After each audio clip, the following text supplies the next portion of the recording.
अवधूत चिंतन श्री गुरुदेव दत्त श्री स्वामी समर्थ तुमच्या सगळ्यांचे मी आपल्या चॅनलमध्ये खूप खूप मनापासून स्वागत करते। उधळा गुलाल वाजवारे नगारे त्रैलोक्याचे स्वामी याच धर्तीवर आले, कारण की 31 मार्चला आपलं जे स्वामींचा प्रगट दिन आहे त्याचे सगळ्यांना वेध लागलेले आहेत। त्यानिमित्त आपल्याला स्वामींची कोणती कोणती सेवा करावी किंवा कोणती उपासना करावी किंवा स्वामींची आपण काय सेवा करू शकतो याबद्दलच हा व्हिडिओ आहे। तर स्वामींच्या प्रगट दिनाच्या निमित्त स्वामींची प्रगट दिन म्हणजे आपण नेमकं काय म्हणतो। 1949 साली नृसिंह सरस्वती महाराज जे आपण गाणगापूरमध्ये ज्यांची पूजा केली जाते, तर श्री नृसिंह सरस्वती महाराज जे आहेत ते गाणगापूरमधून त्यांनी प्रवेश केला, तो म्हणजे अरण्यामध्ये किंवा वनामध्ये, आणि त्या ठिकाणी त्यांनी आपल्या निर्गुण पादुका ज्या होत्या त्या पूजेसाठी भक्तांना दिल्या आणि कर्दळी वनामध्ये ते गुप्त झाले। आणि त्यानंतर 300 वर्ष त्यांनी तिथे तपश्चर्या केली। 300 वर्षांची तपश्चर्या केल्यानंतर मुंग्यांनी त्यांच्या बाजूला वारूळ केलं आणि त्यानंतर जे एक उद्धव नावाचा जो लाकूड तोड्या होता, तर त्या तिथे एक झाड निर्माण झालं आणि झाड तयार झाल्यानंतर त्यांनी ते कापण्यासाठी कुऱ्हाड मारली। कुऱ्हाड मारल्याच्या नंतर तिथून त्या लाकडामधून रक्त यायला लागलं। तेव्हा त्याला वाटलं की हे रक्त कसं काय येते, की तर त्यावेळी स्वामींचा तिथून म्हणजे प्रगट दिन आपण म्हणजे स्वामी तिथे प्रगट झाले असं मानलं जातं। त्यानंतर स्वामींनी तिथे त्या उद्धवला म्हटले की भिवू नको आणि ही म्हणजे तू जे केलेलं आहे ते मीच करायला तुला लावलेलं आहे। आणि त्यानंतर तिथून स्वामी जे होते ते निघाले, पूर्ण त्या अगोदर जगभर देखील फिरलेले होते। तर पंजाबमध्ये छेलीखेडे नावाचं एक छोटंसं गाव होतं की ज्यामध्ये विजयसिंह नावाचा एक छोटासा मुलगा, गणपतीची एक देवळी होती त्याच्यासमोर बसून तो रोज गोट्या खेळायचा। त्याला तो गणपती बाप्पांनाच तो मित्र मानायचा आणि त्यांचा डाव देखील तोच खेळायचा। एक दिवशी तो विजयसिंह म्हटला की माझा डाव मी खेळणार आहे आणि तुझा डाव तू खेळायचा, गणपती बाप्पा तू माझ्यासोबत खेळायला ये। तर तेव्हा धरती दुबंगली आणि त्यावेळी दत्तात्रयांचा जन्म झाला आणि तिथून म्हणजे तो 8 वर्षांचा मुलगा जो होता, तेजस्वी मुलगा, त्या धरतीमधून दुभंगून बाहेर आला आणि त्याला आपण दत्तात्रयांचा अवतार समजतो, म्हणजे श्रीपाद श्रीवल्लभांचा अवतार समजतो। तर स्वामी समर्थ महाराज ज्यावेळी अक्कलकोटला आले ते म्हणजे चैत्र मास म्हणजे चैत्र महिन्यामधल्या शुक्ल पक्षामधल्या द्वितीयेच्या दिवशी स्वामी समर्थ महाराज जे आहेत ते अक्कलकोटला आले आणि त्या दिवशी त्यांचा प्रगट दिन म्हणून आपण आज साजरा करतो आहोत। तर जे आपलं स्वामी चरित्र सारामृत आहे त्यामध्ये देखील याच पद्धतीने दिलेलं आहे। तर यामधली प्रस्ताविका तुम्ही ऐका। तर 1149 मध्ये छेलीखेडे या गावामध्ये पंजाबमधून प्रगट होऊन भगवान दत्तात्रेयांनी आगळ्या वेगळ्या बुद्धीला अगम्य असा श्री स्वामी समर्थ अवतार धारण केला। 229 वर्ष श्री स्वामी समर्थ महाराज हे अखिल विश्वामध्ये चीन, मलाया, सिंगापूर व संपूर्ण भारतभर भ्रमण करीत होते। इसवी सन 1378 मध्ये पिठापूर, जेथे की आपलं पिठापूर हे परिक्रमेमधलं एक ठिकाण आहे आंध्र प्रदेश, येथे श्रीपाद श्रीवल्लभ हे नवीन नामाभिधान धारण करून सुमारे 150 वर्ष अंधश्रद्धा निर्मूलन करून खऱ्या देवाची ओळख विश्वाला त्यांनी करून दिली।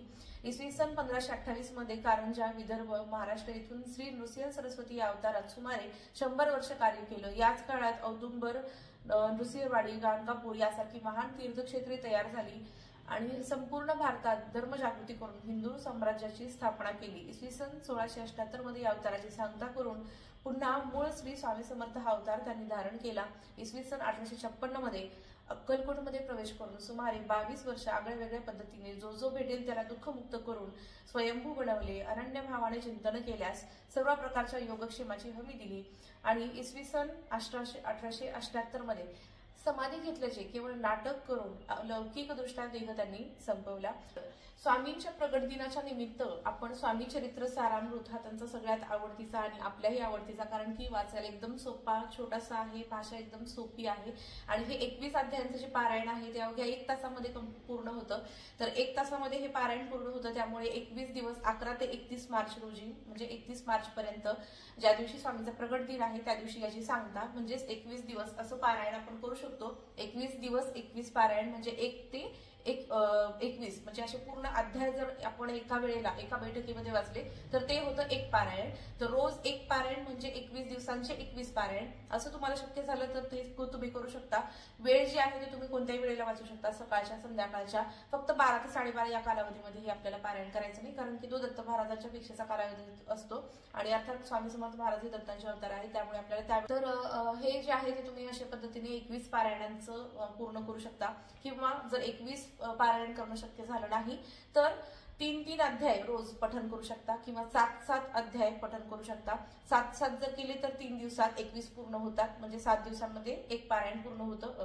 3 दिवसांमध्ये एक पारायण पूर्ण केलं होतं आणि 3 दिवसांमध्ये म्हणजे 3-3 अध्याय जर एका दिवसात केले तर तसं 7 दिवसांमध्ये एक पारायण पूर्ण होतं.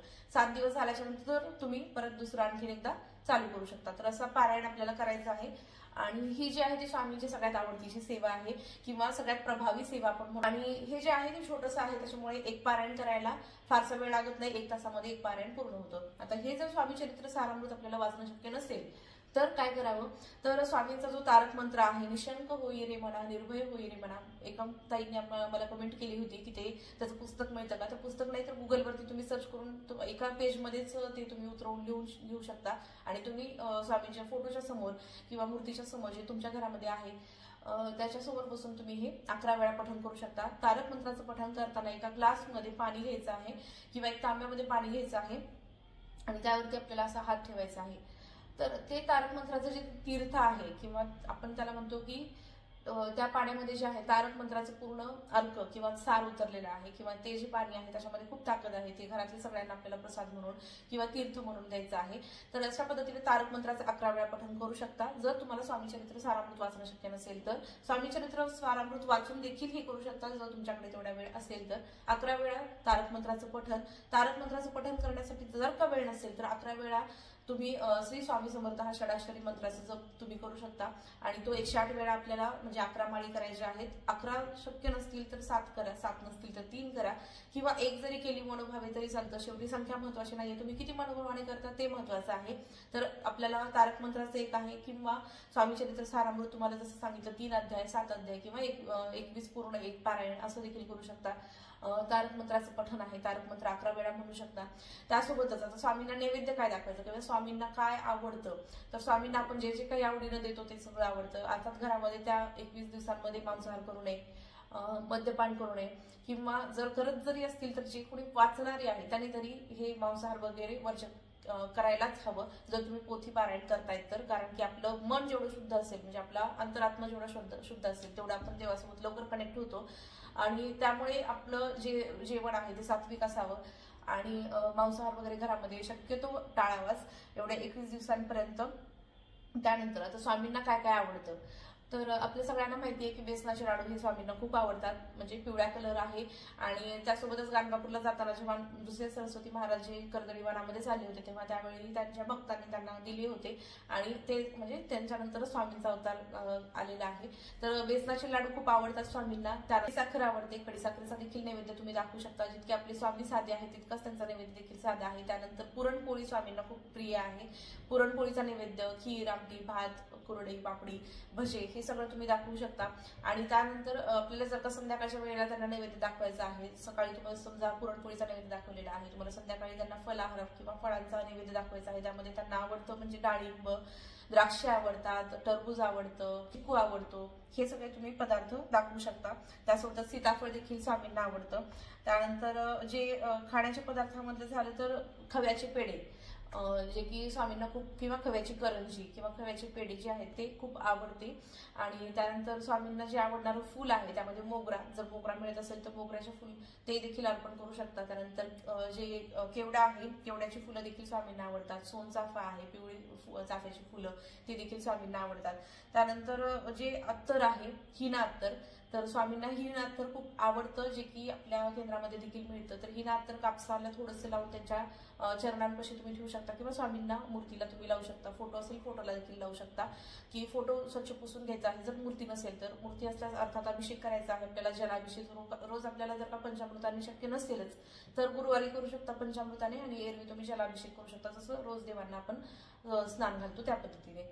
तर स्वामींच्या प्रगट दिनाच्या निमित्ताने ही आपल्याला सेवा छोटीशी आहे ती करायची आहे, जेवढी आपल्याला शक्य होती तेवढी. तर हे झालं स्वामींच्या प्रगट दिनाच्या निमित्त कोणती सेवा करावी आणि उपाय करावे किंवा आपल्याला जी शक्य होईल यातली कोणतीही सेवा तुम्ही करू शकता. आणि अर्थात आपल्याला जे काही आपल्या मनोभावे जे आपण करतोय किंवा जे काही आपण स्वामींसाठी नैवेद्य बनवणार आहे ते स्वामी नक्कीच आपले आवडणार आहे. तर भेटूया अशाच एका पुढच्या व्हिडिओमध्ये. तोपर्यंत श्री स्वामी समर्थ.